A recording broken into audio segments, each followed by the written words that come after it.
गधे का रास्ता। एक छोटे से गांव में भोलू नाम का एक गधा रहता था। वे गांव बाकी दुनिया से बिल्कुल कटा हुआ था। ना वहाँ कोई आता था और ना वहाँ से कोई कहीं जाता था। एक बार गधे ने सोचा, क्यों ना जंगल के उस पार जाकर देखा जाए कि आखिर उस तरफ है क्या।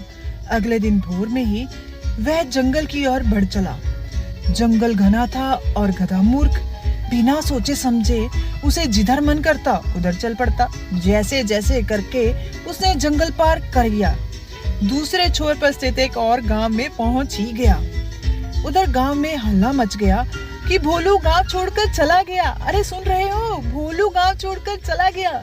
सब बात करने लगे कि वो कितना भाग्यशाली है और अब कितने आराम की जिंदगी व्यतीत करेगा। लोगों की बात सुनकर कुत्तों के एक झुंड ने भी जंगल पार करने का निश्चय किया। अब वो भी तैयारी करने लगे। अगली सुबह वे गधे की गंध का पीछा करते हुए उसी रास्ते में जंगल के उस पार चले गए। फिर क्या था, गांव के अन्य पशुओं में भी जंगल पार करने की होड़ हो गई और सभी गधे द्वारा खोजे गए रास्ते पर चलते हुए जंगल पार करने लगे। बार बार उस रास्ते पर चलने से एक पगडंडी सी बन गई और कुछ सालों बाद इंसान भी उसी रास्ते को पकड़कर जंगल पार करने लगे। समय बीतता गया और धीरे धीरे गांव की आबादी काफी बड़ी हो गई। तब सरकार ने जंगल पार करने के लिए एक रोड बनाने का निर्णय लिया। शहर से इंजीनियरों का एक दल आया, इलाके की स्टडी करने लगा।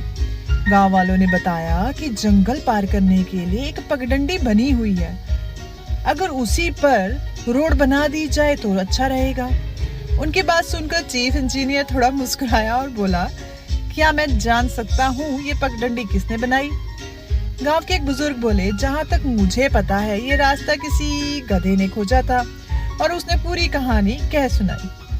उनकी बात सुनने के बाद चीफ इंजीनियर बोले, मुझे यकीन नहीं होता कि आप सब इंसान होते हुए भी इतने सालों से गधे के बनाए रास्ते पर चलते रहे।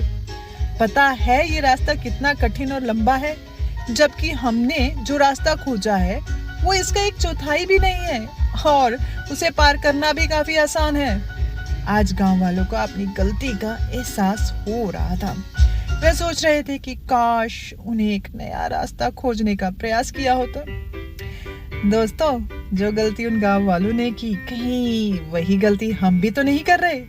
कहीं हम किसी गधे के दिखाए रास्ते पर चलकर अपना समय बर्बाद तो नहीं कर रहे हैं? क्या आज हम जो भी काम कर पा रहे हैं या पढ़ाई कर रहे हैं वो हमारे अपने इंटरेस्ट के मुताबिक है, या बस समाज और घर वालों के दबाव में हम अपना रास्ता ढूंढने से हिचक रहे हैं? कहीं हमें भी अपना रास्ता खोजने की जरूरत तो नहीं? अगर हमें एक मीनिंगफुल लाइफ जीनी है तो हमें इन प्रश्नों का उत्तर देना होगा, वरना उस इंजीनियर की तरह एक दिन हमें भी कोई मिलेगा और बताएगा कि हमने अपनी पूरी जिंदगी एक गधे का रास्ता पकड़े पकड़े बर्बाद कर दी है।